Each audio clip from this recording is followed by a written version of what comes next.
And that's what's important about today and tomorrow.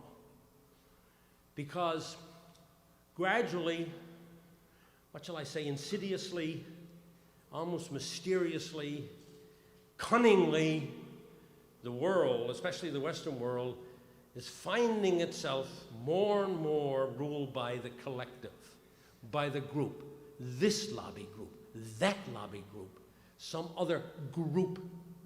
And once you start getting into that, individuals start to lose their power. And that's what happened now over the last 30 or 40 years, the power of the individual MP, the power of the individual MLA gets diluted as this power shifts, as this book talks about, shifted from the Parliament of Canada, which is supposed to represent all Canadians, to the Cabinet, and then the last place it went, of course, and where it now resides, is with the Prime Minister's office. And we know that in recent times, because look what happened with SNC-Lavalin. Look what happened with who was trying to change the whole situation, even obstructing justice, telling the Attorney General of Canada, who's supposed to be independent, that what you are doing, we don't want you to do. Even though it was the right thing to do, it was the legal thing to do. Tried to get it changed. Thankfully, she stood up, as well as another lady from Ontario, and said, no, I'm not going to go along with all of this behind-the-scenes backroom dealing that you and your office was trying to do to change this.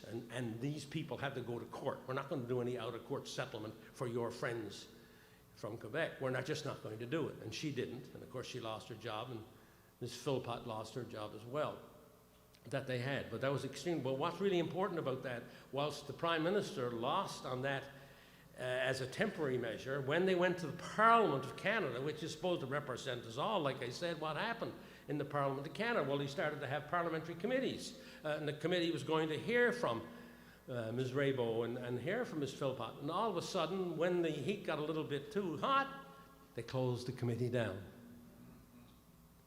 That's the nature of our country, that they were able to, it was the tyranny of the majority.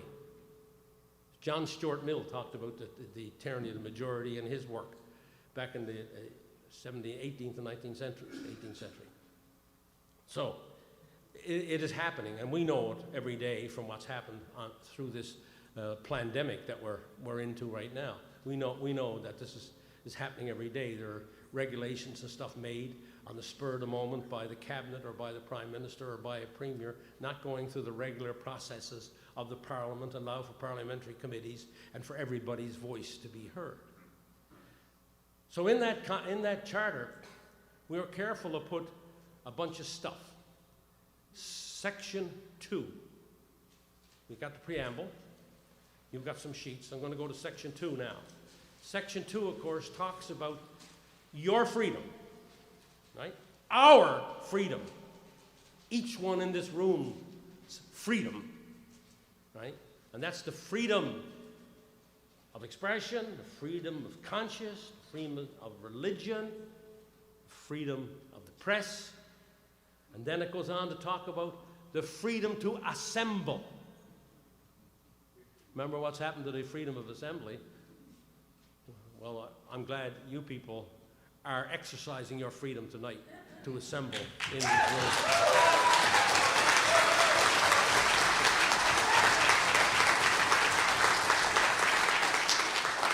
Freedom to assemble and to associate. Those are freedoms that are ensconced in the Constitution of this land called the Charter of Rights and Freedoms, that each of you has as a person, as an individual. And then Section 6. I love Section 6. Mobility. Mobility. Don't get aboard a plane, don't get aboard a train, don't get aboard a cruise ship. Prime Minister says, completely in violation of what Section 6 says. What is Section 6? You can travel anywhere in this country, it says. You can travel anywhere in this country. Or leave this country.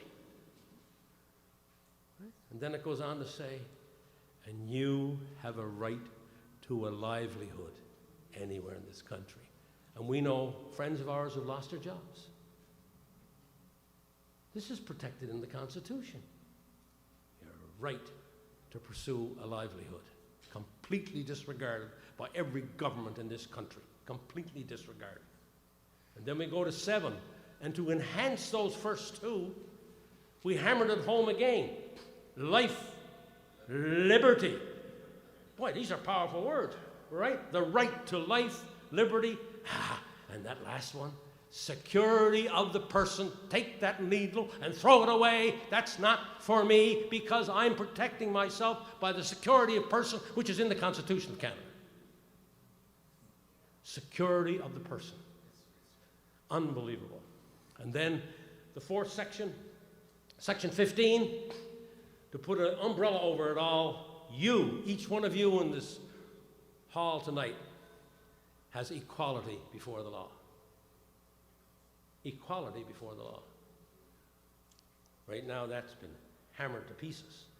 That's been mangled and kicked around like you wouldn't believe, because we don't have equality before the law right now. Some people are allowed to go certain places, and so other people are not allowed to go to those places. That's not equality before the law. So these are the 4 major parts of the Charter of Rights and Freedoms which you should study and make them a part of your life. Those 4. Because they're the key ones of the Charter on individual rights and freedoms.